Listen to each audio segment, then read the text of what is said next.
Tällä videolla katsotaan sitten tehosteiden käyttöä PowerPoint 2007 ohjelmassa eli esitysgrafiikka-ohjelmassa. Ja tehosteet on kahdenlaisia, niitä on dian sisäisiä tehosteita, mitkä on mukautetun animaation nimellä tässä 2007 PowerPointissa. Sitten on dian vaihtumisen tehosteita, jotka on siirtymiä, ja ne molemmat löytyy täältä animaatiot välileheltä. Ja katsotaan ensin nuo dian vaihtumisen tehosteet eli siirtymät. Eli valitaan se dia, johon halutaan se tehoste tehdä, ja sitten tästä tehostelistasta valitaan se haluttu siirtymä.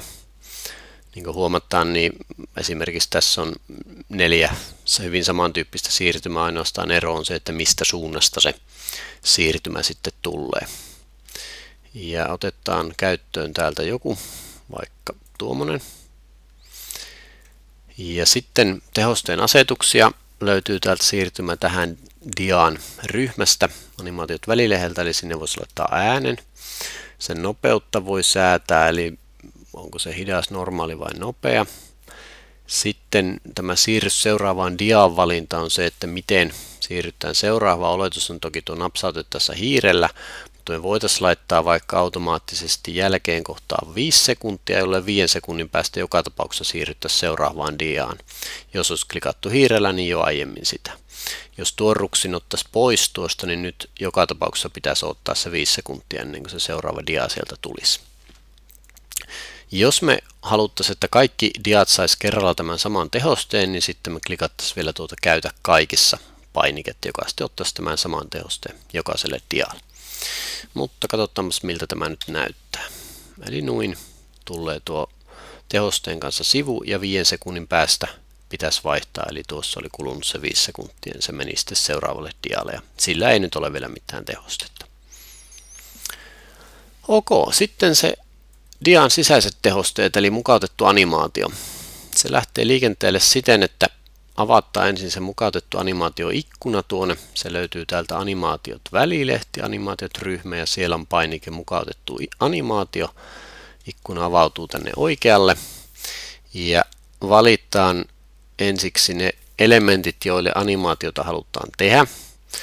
Tässä tapauksessa vaikka tuo merkitty luettelo tuossa. Yhtä lailla se voisi olla joku kuva tai se voisi olla vaikka tuo eläimiä otsikko, jolle sitä sisäistä tehostetta tehdään. Sen jälkeen valitaan se kyseinen tehoste tuolta lisää tehoste painikkeen kautta. Täällä on 4 tehosteita, eli sisääntulo, silloin kun elementti tulee ruudulle näkyviin. Korostus, voihan tehdä sen jälkeen kun se on ruudulla, sille jotakin. Lopeta, silloin kun elementti poistuu ruudulta. Ja liikeradat, sitten semmoisia harvinaisempia, että miten se liikkuu siellä ruudulla. Voi vaikka itse piirtää siihen jonkun liikeradan sille elementille. Lisätään ekana sisääntulotehoste. Tässä näkyy muutamia käytettyjä ja kun painaa tuota lisää tehosteita, niin sitten tulee kaikki mahdolliset vaihtoehdot valittavaksi. Tuo tuleminen näyttöön on siitä ihan kätevä tehoste, että jos ei halua sellaista varsinaista tehostetta, vaan pelkästään semmoisen ajoituksen tehdä, että ne tulee tietyillä hiiren klikkauksilla siihen ruudulle, niin tuo on silloin hyvä tehoste. Mutta otetaanpas vaikka tuommoinen timanttitehoste käyttöön, painetaan OK, jolloin nyt nämä valitut elementit sai sen tehosteen ja vilkaistaan tuosta, että miltä se näyttää. Eli nyt siellä ei vielä näy sitä sisältöä, mutta kun klikkaan hiirellä tai näppäimistöltä, niin silloin ne tulee näkyville sen tehosteen kerran. Ja nyt tänne mukautettu animaatiolistaan tuli ne lisätyt tehosteet ja tuossa ensimmäisessä on ykkösnumero tuon tehosteen eessä. Tarkoittaa sitä, että se tulee näkyviin ensimmäisellä hiiren klikkauksella. Nyt oletuksena nämä koira ja hevonen, näillä on päällä tuossa alkaa kohdassa edellisen kanssa, eli ne tulee yhtä aikaa. Jos me tähän vaihettaisiin napsautettaessa, niin silloin nyt koira tulisi vasta toisella napsautuksella ja samaten hevonen, niin sille jos laitettaisiin napsautuksella, niin nyt se tulisi vasta 3. Muuten se olisi tullut yhtä aikaa tuon koiran kanssa. Sitten tämä edellisen jälkeen valinta tarkoittaa se, että se tulee tämän koiran jälkeen ja siinä on jonkunmoinen viive.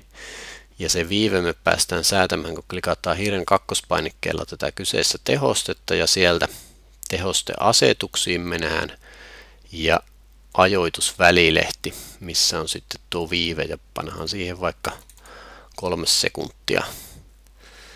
Ja täällä saa myös tätä nopeutta, eli samat, mitkä löytyy tuolta siirtymä tähän dian välileheltä noita asetuksia, niin niitä löytyy myös täältä mukautettu animaatioikkunasta tämän tehoste- ja ajoitusvälilehen kautta. Noin. Ja yksi mikä täällä on semmoinen asetus, mitä ei löydy suoraan tuolta välileheltä tuon viiveen lisäksi, on sitten tuo suunta, eli mistä. Eli menneekö se, no tuossa oli sisään ulos, mutta sitten jos me katsotaan täältä vielä, niin täällä on samat toimenpiteet löytyy myös täältä tehostevälileheltä. Vaihdetaanpa siihen nyt vaikka tuo ulos ja katsotaan mitä se tekee tuossa toimintana. Ja nyt katsotaan esitystä, eli ensimmäisellä klikkauksella sieltä tulee se kissa, toisella klikkauksella tulee se koira, ja tosiaan tuossa oli vähän erityyppinen tuo timanttitehoste, kun se suunta oli vaihdettu, ja sitten siitä 3 sekunnin päästä ilman klikkauksia tuli tuo hevonen. Samoille elementeille voi tehdä myös muita tehosteita, eli tälle kissalle voisi yhtä lailla lisätä jonkun korostustehosteen, vaikka tuosta pyöräytyksen. Sille tuli oletuksena 3, eli 3 hiiren klikkauksella se tapahtuisi. Nyt tälle koiralle voitaisiin lisätä joku lopetustehoste, vaikkapa lento ulos. Ja sen suunnan saa tuosta määrätä, lentäkööt vaikka oikealle ja vähän hitaammin. Ja sitten tälle hevoselle voitaisiin lisätä myös tuommoinen liikerata. Ja piirretäänpä se liikerata vaikka itse. Tuolta piirrän mukautettu liikerata vapaa piirto. Ja nyt sitten tuommoinen liikerata tehdään sille hevoselle.